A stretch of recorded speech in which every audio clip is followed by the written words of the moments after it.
I am Groot. Uh-huh. I'm Groot. No! I am Groot. That's a really bad sign.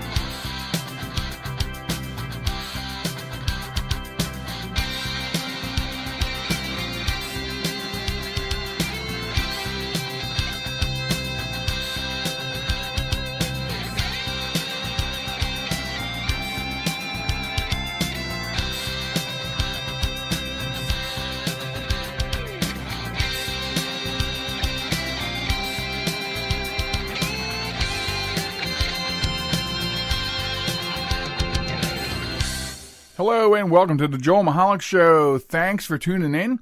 I want to let you know first and foremost, full disclosure, tonight's episode is pre-recorded because my Philadelphia Eagles are in the NFC Championship. So I really, for the first show, I wanted to be live, but, you know, we have to represent. So I am pre-recorded. This podcast was pre-recorded yesterday. So, thank you for joining us if this is your first time. And it should be your first time unless you were at our Christmas episode, my Christmas episode, which we did a couple weeks ago with much success. And I appreciate everybody that listened and sent some great notes in and some emails. It really gives you reason to move on, and I appreciate that. Some of you may be listening because you used to listen to the Behind the Mic show, which was a 10-year show. Podcast, and then live show, and then, of course, available on demand, as this show will be. And if you're coming over from that branch, thank you very much. I realized that I've been gone for 2 years, and I was like, 2 years? I mean, I expected to be gone for like 2 months when we took Behind the Mic off the air. So anyway, whether you're here for the first time or you're here because you followed the train over, and you had the patience to wait for me, I certainly do appreciate it. This new concept is going to be, as my producer would like to say, a potpourri, and maybe a little potpourri. But one of the things that I want to step away from is politics. I don't want to have that conversation. I have found over the last couple of years. And, of course, in the final couple of years, especially doing the Behind the Mic show, is that you cannot have a rational political discussion anymore in this country, which is fine because everyone, in my opinion, their opinions are valued. And you have a right to your own opinion, and that's one of the things that I appreciate about this country. So that's fine. It just doesn't come together well. Or as well as it should, because we should be able to discuss without having a fight about, who's right, who's left, and who's whatever. So that's something I'm going to avoid. Now, we may teeter on the edge of it because it may come into a news story that we discuss, or some sort of, hey, what's going on in society? What's going on these days on the internet? Things like that. But other than that, we're going to talk about a potpourri of things tonight. Mainly tonight, I want to talk about gamers, air quotes, professional gamers, and something that happened just before the new year. And also, the first topic I'm going to get into here in a second is drivers. Drivers, driving, and distracted driving. I had to talk about that. The entire 2 years I was not on the air, I needed to talk about that. And that's why, really, that became the first topic of the show. I was making topics for the show 8-9 months ago, and the top of that list on Alexa was distracted driving. So this has been a long time coming. But first, let me tell you how to get a hold of us. And you'll notice as you listen more and more, and I hope you do, there'll be some house cleaning going on, some housekeeping. We're still working out details for, to have the intros made and things like that. Trying to work out the details of things of that nature. So I did not want to delay over things like that getting onto the air. I was chomping at the bit, so to speak. So here I am, and you'll see things change as we go along. How can you get a hold of me? And I really hope that you'd like to here and there. QYBradionetwork.com. That really is the main website. You can go there and you can contact us right at the bottom of the page. Send us a note, drop us a line, or email me at wqybnetwork@gmail.com. So they're the ways that you can contact me. I am at Facebook. You can find us. I'm at GM. I'm the GM, but you can find me at GM Talk at Facebook. So there are the various ways you can get a hold of us. Of course, you're listening to us live on Spreaker.com and, of course, on demand. Anywhere you'd like, you can pick up the show. The links are always on the Facebook page, and you can get to those links by way of the main page. So that's that. Okay, well, I appreciate you getting here. Let's talk about distracted driving. That's like the first thing as I said, I really wanted to talk about. It drives me, no pun intended, it drives me crazy to see the way people drive. And, at one point in time, I may have thought or believed that it was, the youth, because we do know that there's a lot of educational boundaries and a lot of things about youth that are not being taught. If you go to our Facebook page, you will see a video of youngins. A youngin trying to open a can of food with a manual can opener. And it's not happening. It's a disturbing video because, think to yourself, these are the people that will be taking care of us in the next 20 years. So, I don't know what's going on out there. I used to think it was just the youngins. But, I actually did my own studies. I actually did my own studies by watching people as I drive from work to home and from home to work, which is about 5 miles. And I can tell you, 9 out of 10 people, adults, youngins, police officers, on the phone. And that's distracted driving. Okay? And by definition, okay, distracted driving is any activity that diverts attention from driving, including talking or texting on your phone, eating and drinking, talking to people in your vehicle, fiddling with the stereo or the navigational system, or curling your hair, or eating your breakfast, or reading the newspaper. Anything that takes your attention away from the task of safe driving. Safe driving. Because, whether you're on a side road, on a 2-lane blacktop, a major highway, or a country road, whether you're on a private community street, in a parking lot, or a school zone, whether you're in a shopping center, a gas station, or the mall, and whether you're in your own driveway or driving on a farm, there are rules and responsibilities that come with driving a vehicle in this country. And I mean, when I think back to when I started driving.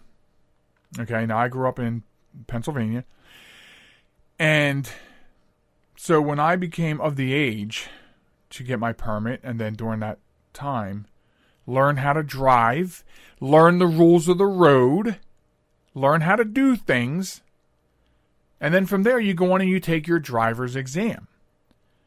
Now, I know it varies in a lot of states. In Pennsylvania, you went to the state police barracks, and a state police officer got into the vehicle with you, and then you went through this off-road course to practice things like the K-turn, where they used to call it the 3-point turn, stop signs, yielding, turn signals, parallel parking, all these different things, all these different functions. And you had to pass this test. Imagine the stress of having to pass this test with a state trooper in the car with you. And I had a mean cuss. And everybody was telling me, leading up to the test, everyone wants to give you hints, right? Tips and tricks. Hey, make sure you do this. Make sure you do that.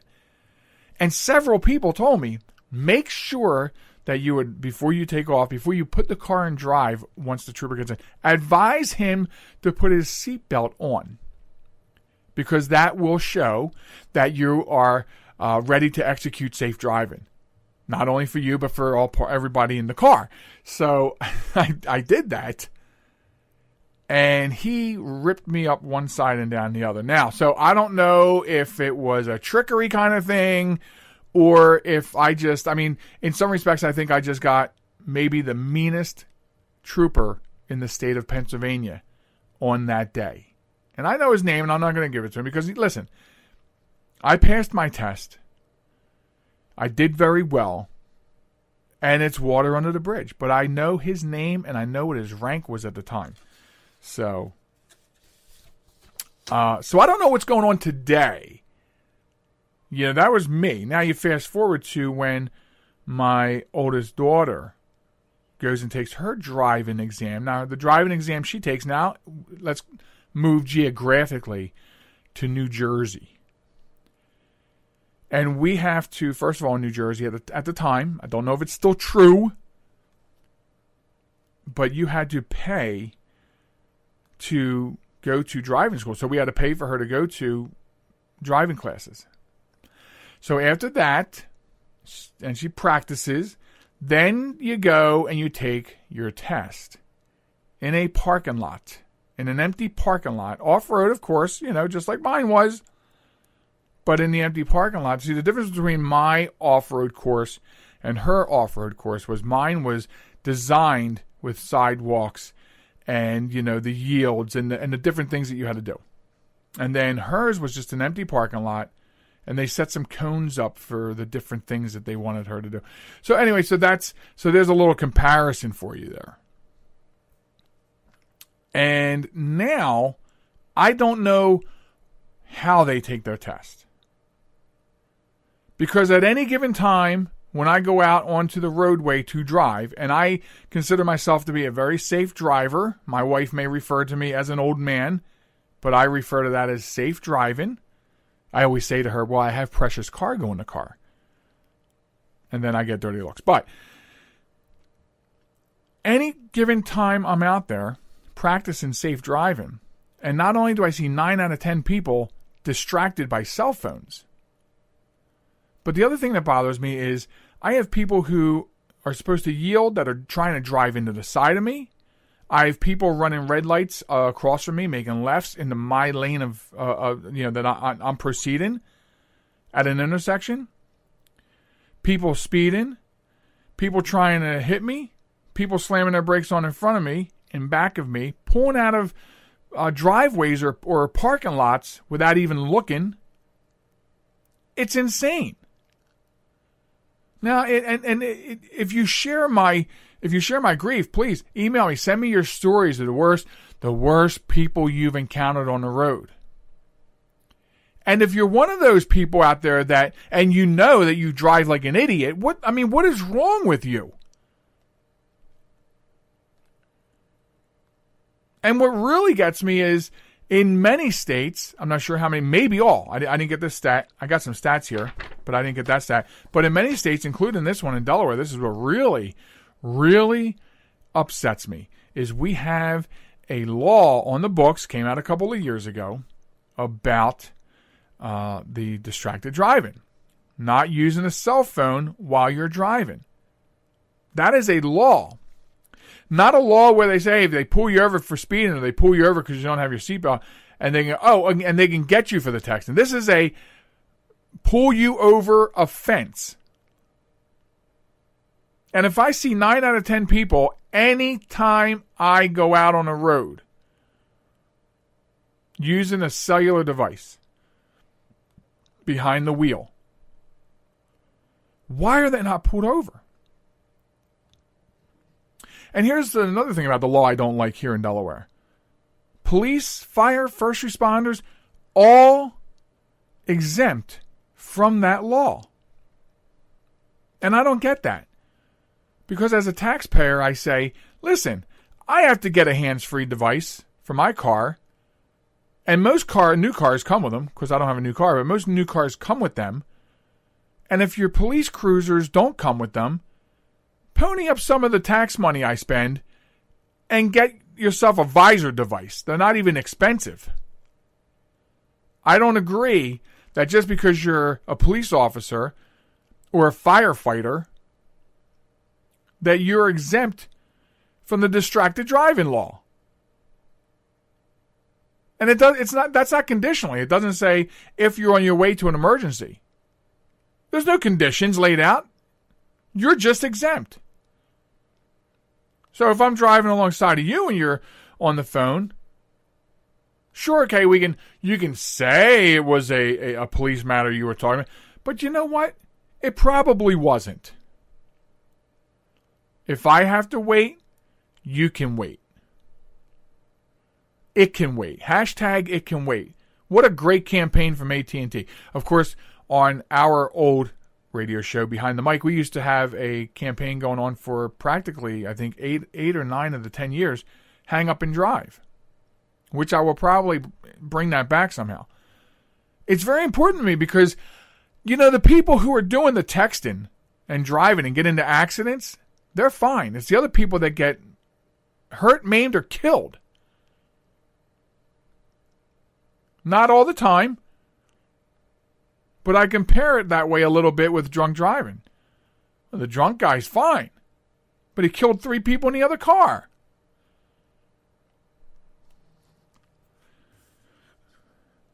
In 2015, the number of people killed in the United States by distracted driving in 2015 was 3,477. 3,477. Let me let that sink in. 3,477 killed by distracted driving. And another 391,000 injured in motor vehicle crashes involving distracted drivers. 391,000. And when you think about it, what is there? There's like 500 million drivers out there during daylight hours using cell phones. That's the statistics. I said 500 million, more than that. I'm sorry. 660,000 drivers, 2015, using cell phones while driving.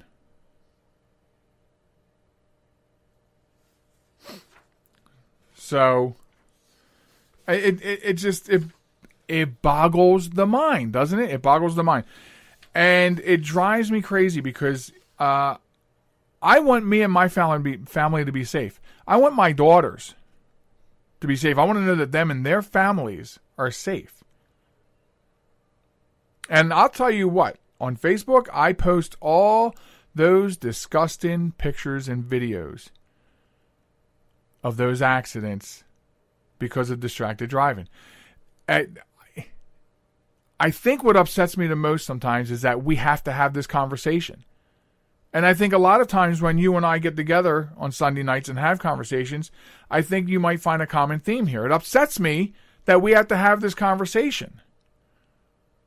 Why do I have to talk about get off the damn phone when you're driving? I mean, seriously, AT&T got it right. It can wait. It can wait. And if it can't wait, then pull off and then make your call. That's what they always say. Pull over, take care of your business, and then move on. If it can't wait. But it can wait. So, and the problem is, teenagers can be the best messengers for talking about this with their peers. So I think part of the solution is we have to figure out a really good marketing angle so that we hit home with teens. And that way, let's say you have a couple teens in a car, and the one driving picks up their phone to look at something, and another person in the car says, no, don't do that. Come on, man. This is my life we're talking about. If you don't care about yours, care about somebody else's. So There is an organization called Students Against Destructive Decisions. I did find that out, so I mean that kind of gets the ball rolling. But this stuff has to go down. Now, these numbers, like I gave you 2015 statistics, that's because 2016 is not out yet. It takes them, as long to get statistics from the highway people to get these statistics together as it does getting the autopsy report when a famous person passes away. For some reason, it's like the same algorithm or same policies in place for getting information to us. I mean, if a drug addict dropped dead on the street one night, we'd have his autopsy back tomorrow morning. Anyway, parents, you should be the first line of defense. The first line of defense. And I know what you're thinking. Doesn't matter what I tell them. They're going to do what they want. You're absolutely right. They will.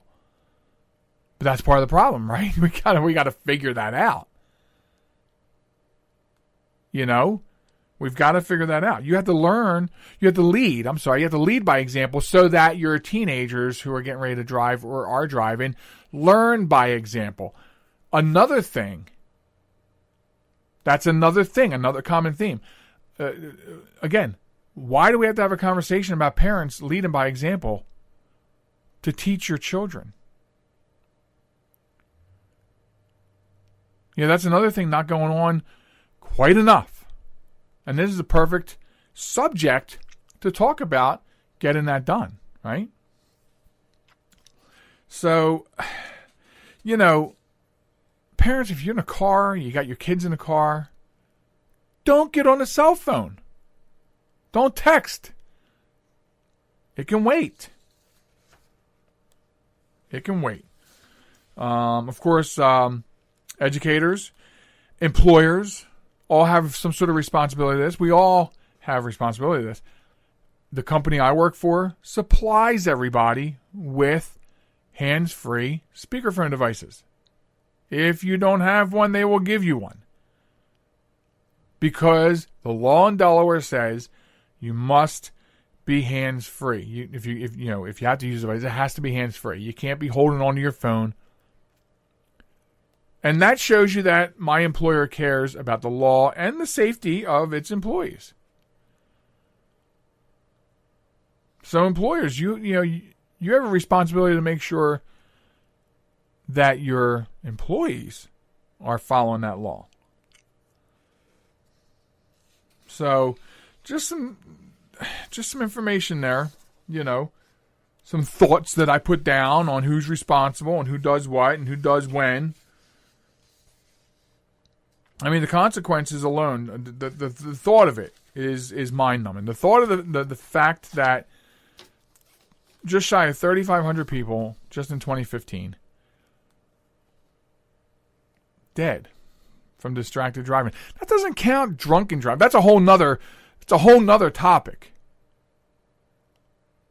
that I still find just scurrilous. That we still have a problem of people getting drunk and deciding to get behind the wheel. So, and this is separate. This is 3,477 people in 2015 dead from distracted driving. That's separate from drunken driving. That's separate from driving while under the influence of narcotics. That's separate from other variables that cause accidents. And there are some natural variables. Sun glare will cause fender benders and accidents. And there's all kinds of speeding. That doesn't count the people who are speeding and just generally reckless. Which is part of the people I was talking about tonight, being reckless. The people that slam on their brakes in front of you, pull out right in front of you. People who don't use their turn signals. There's this lever on the left side of your steering column, and it'll go up or it'll go down. And if you push it up, it signals on the front and rear of your car that you want to make a right-hand turn or you want to change lanes going from left to right. And if you push it down instead of up, Then you have lights on the front and rear of the left side. And that indicates that you want to make a left turn. You want to yield left. You want to change lanes going from right to left. It's this amazing invention on the automobile that no one uses. People who drive down the street in the dark with their headlights off. What are you thinking? These are actual things I see all the time and would love to hear what you see out there on the road. Seriously, I want you to share it with me, wqibnetwork@gmail.com. Or get on the Facebook at JM Talk and tell me about it. Because I know I get frustrated driving out there.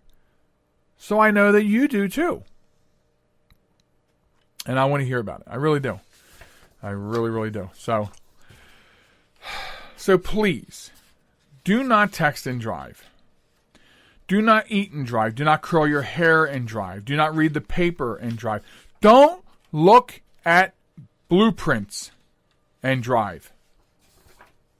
I've seen it all. I've seen it all, and it drives me crazy. So, okay. So I wanted to also discuss... All right, as a prelude to getting into this, switching gears here, I'm going to take a little drink. As a prelude of getting into this, thing about, as I posted on Facebook Tonight Show, gamers gone bad is what I called it. I myself am a gamer. Now, I'm not a big-time gamer. I don't play every day. I mean, I work for a living, 2 jobs, and, but I am a gamer. Here's the thing. I bet you I game 12 hours a month or less. Now, maybe some months I have more time, but it's a time. But having said that, here's the funny part for you gamers out there. Here's the funny part about that. 12 hours or less a month. That's what I'm coming up right off the top of my head. But I have a gaming laptop and a gaming desktop. I have all the equipment I need to either sit on the couch and do it or be at my desk and do it. So, but I just don't game that much. I'm a child of like Atari 2600. I know some of you might be listening going, huh? What? Or maybe you're not, because I know these old game systems are coming back in some way or another. So So I'm somewhat a gamer. In case anyone's interested, Call of Duty, World War II, Ark, and World of Warships would be my top 3 that I play. Okay, so now, I'm just getting back on the air, okay? It is the 21st of January, so this story comes from a news story that happened just before the new year. The reason I'm talking about it now is because it really ticks me off. And I want to talk about this. If you're not sure what I'm talking about, here's a little synopsis from the news. 28-year-old Andrew Finch of Wichita, Kansas, was killed December 28th by police in what appears to have been an incident of swatting. This, according to Deputy Police Chief Troy Livingston, who told such to the Wichita Eagle, said that the police were responding to a report of a murder and hostage situation at Finch's home when he came to the front door and was shot. Now, before I move on, I'm here to talk about gaming, but there is another sideline story to this. He came to the door and the police shot him. I mean, are we not asking questions? I mean, so let's dive into the story that will probably be subject for multiple other times, okay? So anyway, the report turned out to be false, however. More than a dozen people who identify themselves as being in the gaming community told the Wichita Eagle that it arose out of a dispute between 2 Call of Duty players And if I messed up their names, I really don't care because I'm disgusted by this. I think they pronounce them Michalec and Vaporizer with a B, who were actually teammates in a losing match with a $1.50 wager riding on it. That's right, $1.50. It's not clear what sparked the trouble, but at some point in the argument, according to a tweet, Vaporizer enlisted the aid of another player who goes by the name Swatistic to actually initiate the swatting. Michalec effectively dared him to do it, but provided a false address, not his own, which led the police to Finch's home. Now, swatting, and this is a word that if you don't know what it means and you're listening to the program, you're about to find out what it means, and it's going to disgust you. If you're a normal human being, it will disgust you. It is a prank in which an aggrieved gamer calls in a false police report accusing a rival of violent crimes serious enough to trigger a heavily armed response. Let me say that again. It's a prank in which an aggrieved gamer calls in a false police report accusing a rival of violent crimes serious enough to trigger a heavily armored response. And then, if you don't get shot like Mr. Finch did and killed, then everyone gets taken down, and then it takes hours for everything to be figured out. This is not a game. And another article called them professional game. What is a I'm going to calm down here for a second. A professional gamer, I guess, in my eyes, is somebody who has achieved a level of status to where you have so many people viewing your games, because a lot of these gamers are on YouTube and they're on Twitch and they're on all these video channels. And if you have worked hard enough and gotten a reputation of being a good gamer, and you get all these viewers, and then you get sponsors, and then you get ads, and then you're making money. So if these two people, Michalec and Vaporizer, were professional gamers in that way, making money like that, they shouldn't have that pleasure anymore. In fact, if you prank people with something called swatting, then you should be banished from society. I mean, I don't know. Can we still exile people? You don't belong in the same society that I'm living in. This is crazy. It's nuts. It's crazy. Call it whatever you want. It's ridiculous. It's criminal. It's distasteful. And it sucks. Continue on a little bit here. It's also quite obviously a wickedly stupid and dangerous thing to do. Really? And that makes it more appalling. And this guy, Swatistic as he's known, get this.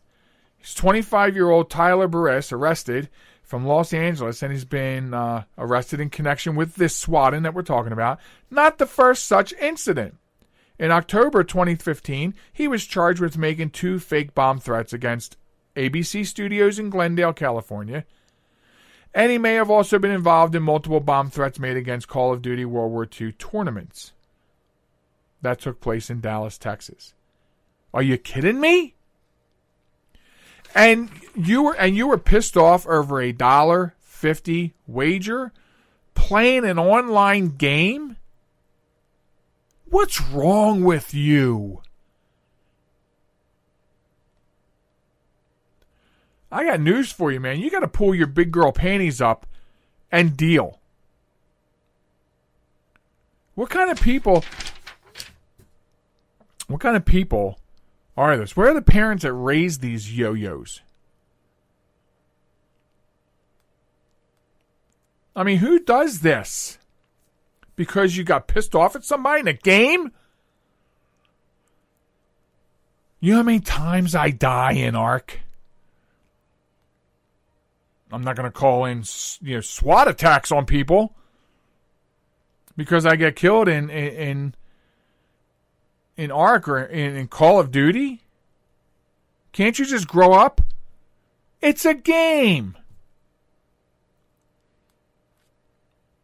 Put the controller down. Take some trash out.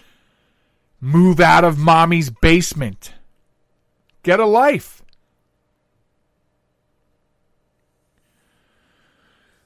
Finch's family said in a report that he was unarmed when he went to the door and that he didn't actually play video games. Deputy Livingston said the police are looking into reports that the initial call to police was a false report. I mean, aren't there protocols? Okay, so I don't want to dive too much into that part of it because, like I said, that will come up later, obviously. But I don't understand how knock, knock, knock, you open a door, bang, bang, bang, you're dead.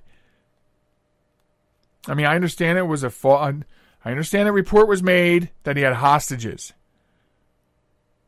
and that maybe somebody was already killed. But, and this is going to change things.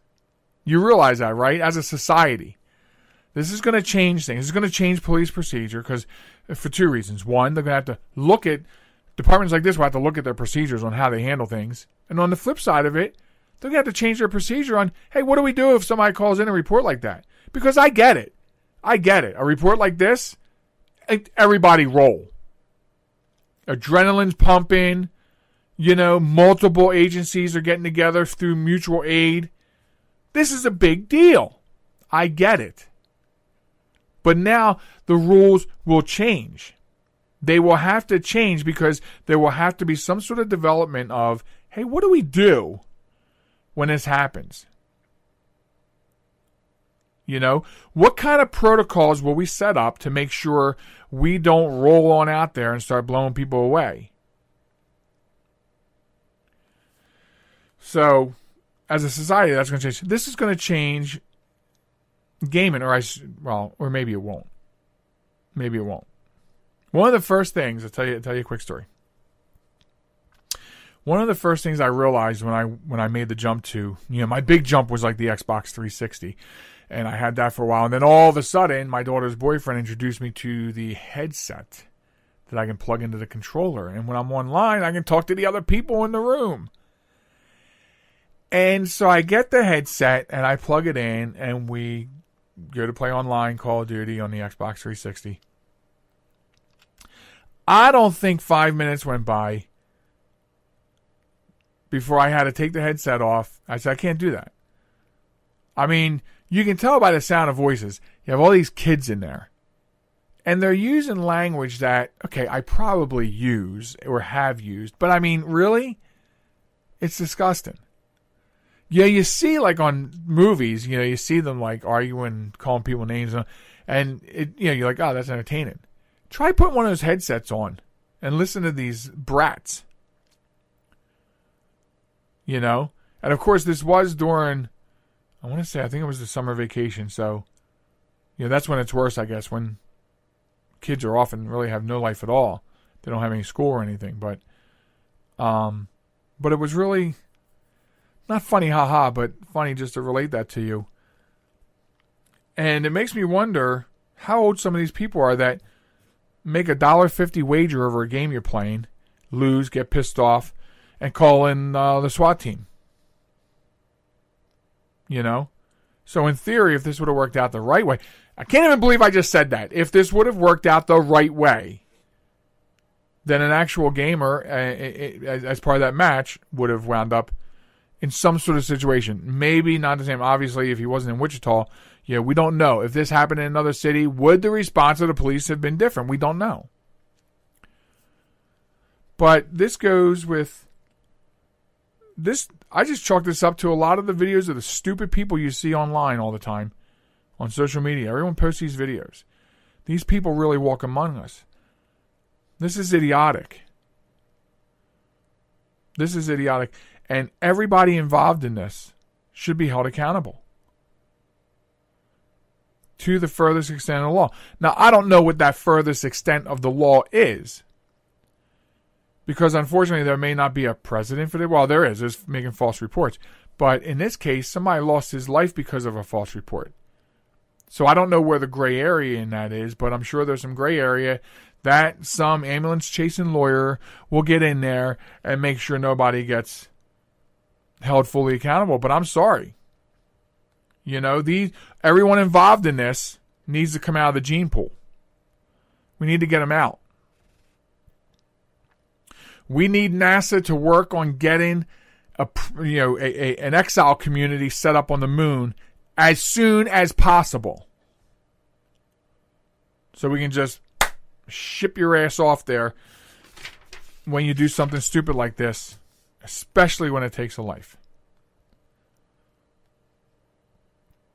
So you can feel free to contact me too if you want to talk about that or relate any weird gaming stories. I actually I haven't played much of the Call of Duty World War II online, campaign, but spent I think one evening in the online. And first of all, I bought the game second day it was out.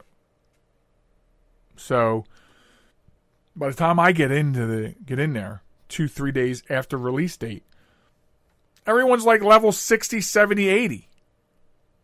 So that will also tell you how bad of a gamer I am. I think I'm still level 6 in Call of Duty, but anyway.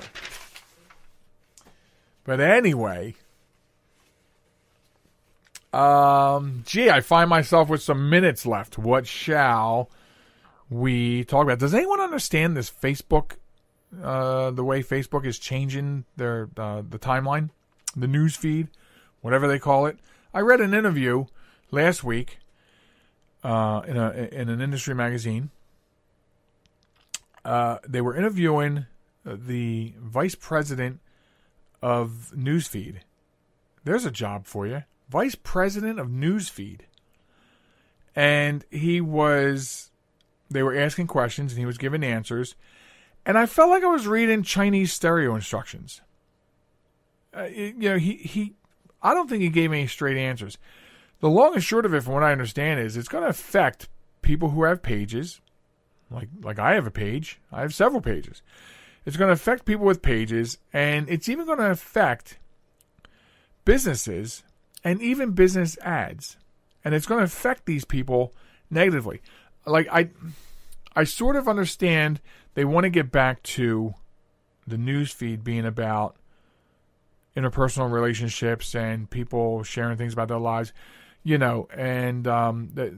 say they want to take a bigger stance on screening all the news that comes through Facebook because, you should never get your news from Facebook. And if you are, pick up a newspaper or something. But anyway, and so there'll be less focus on business pages in general, and even if you buy ads. You buy ads on Facebook to target audiences. If you never purchased an ad on Facebook, you pick sort of like a demographic, an area, and what type of people, what age group, you put all these parameters in, for your target base. And if you're going to do something to the news feed that adversely affects that, how do you plan on making any money? Because how long will it be before businesses go, well, I spend money on advertising on Facebook, but I'm seeing less results. We might as well shove all our money into a fireplace and start a fire. So, I don't know. It doesn't bother me that businesses can pay for ads and then their ads show up on my newsfeed. That's not what bothers me. What bothers me is when I'm eating my cereal in the morning and I think to myself, I think I'm going to get LED lights for my truck. And then 8 hours later, I'm looking on my Facebook and there's, all kinds of ads for truck retailers that sell LED lights. It used to be, I would do a search on Google, and then I would find ads for things I searched on in my timeline. Even if I searched it on a computer, say at work, And then later on at home, I'm checking my Facebook, and there's an ad for something I was searching on Google on for.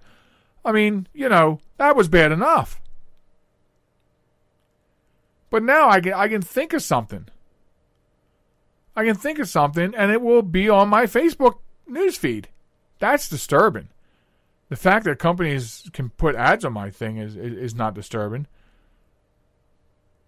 So, I don't know what's up with that. If you have any ideas about that, has that happened to you? I want to hear from you. I don't have a smart TV. Let me put that out there right now. I do not have a smart TV. I saw a video interview with somebody from Samsung, I think it was, and they were showing the reporter how they can use a web browser to hack into the camera on the TV, on the smart TV. and I'm like, okay. So if I ever decide, and I had decided I want a smart TV, because first of all, if they're not already, it will be a very short time between now and then that all televisions coming off the shelves are going to be smart TVs. And I already have pre-planned to black out my camera. And it's funny because people at work have their cameras on their laptops or monitors taped up with Post-it notes or whatever. And I think that's funny. I think that's funny because, or I thought it was funny, because I'm in charge of technology and I'm telling you we're not spying on you. But now you read things and then you see interviews like that where the guy's on a laptop and he shows you, he just runs some code in a browser and all of a sudden, boom, the camera comes on and the reporter who's sitting in front of the smart TV is now on the web browser. So then you think to yourself, okay, people are on to something. Now I'm starting to get it. I'm not saying I'm slow by any means. There was a time where that was sort of laughable to me. I want to believe that people are good. I want to believe that companies and the government would not do that. And then you're presented with some stuff that starts becoming, irrefutable. How do I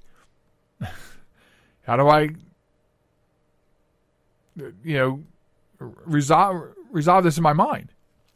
So that's what I'll do when I get a smart TV, only because I just saw that video interview and it was a little bothersome. So, but I've seen the 4K smart TVs in action and, I got to say, it is unbelievable. Of course, it's like anything else. We're just probably now getting to the point where every service, available is sort of now in the HDMI game. That was like the new big thing. And now we're into the 4K thing. We've been through HDMI. We've been through 1080p, 1080i. Now we're into 4K.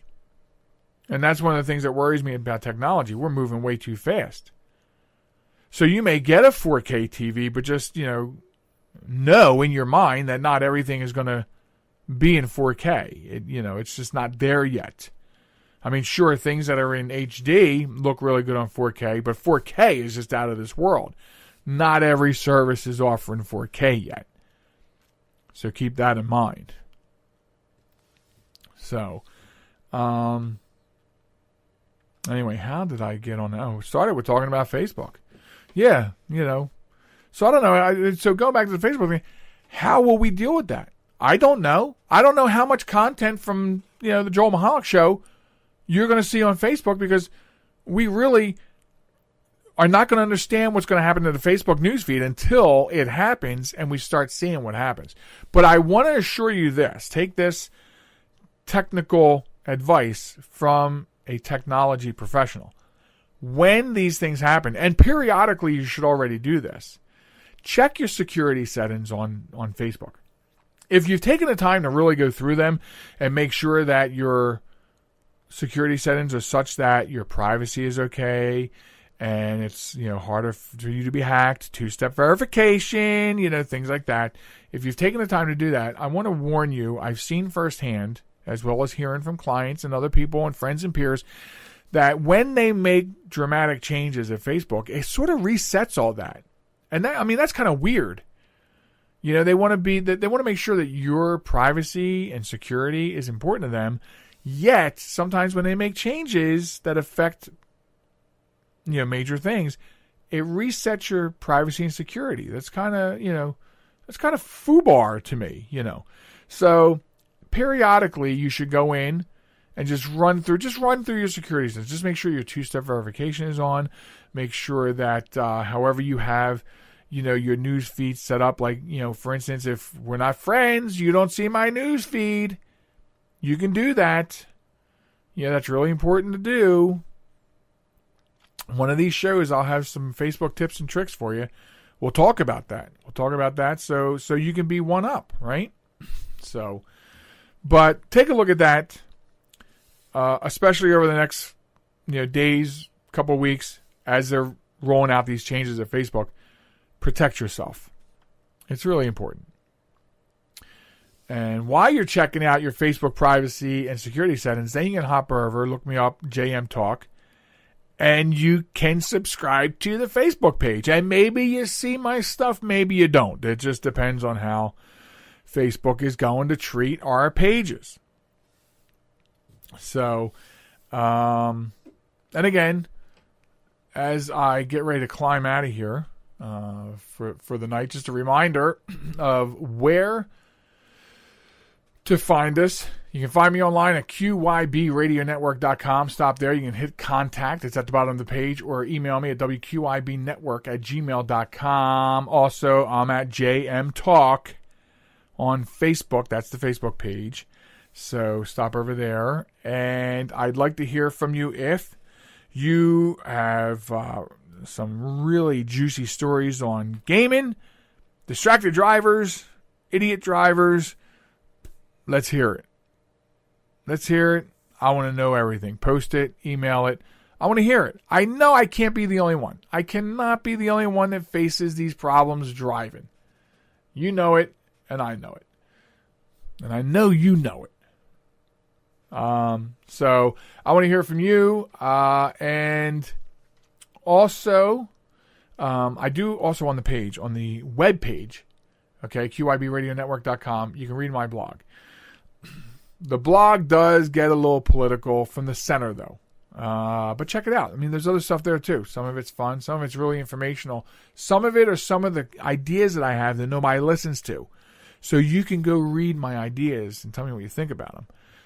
Things of that nature. So it's all over there, qybradionetwork.com, Facebook at JM Talk. And I do want to wish, even though it's going on right now as I talk, wishing the Eagles good luck appearing at the NFC Championships and headed, hopefully, for the Super Bowl. You can pick up this show, and all the shows are all going to be cataloged at Spreaker.com. You can get that link on the Facebook page, and so I encourage you to go there. And you can download the shows, and you can listen to them on your mobile device. And pretty soon, maybe you can just ask Alexa to do it for you. We're looking into that. I don't know. Alexa, next big thing. One of my next shows, I'll talk to you about Alexa. We just got it. The wife wanted it. I got it for her. Crazy stuff. So come check me out. Join me online. Would love to have you there. And I will see you live, where we'll have the chat room starting next week. Okay, it won't be pre-recorded next week. So next week, 8 o'clock Sunday night Eastern time, I'll have the chat room open if you go to Spreaker.com. And you can hang out with me there and get your thoughts in live on the program. So getting out of here a little bit early tonight. As you can hear from my voice, first show back, I'm going to have to start drinking milkshakes or something, but I'm glad you all came by, and I'm looking forward to seeing you next week. Good night, everybody.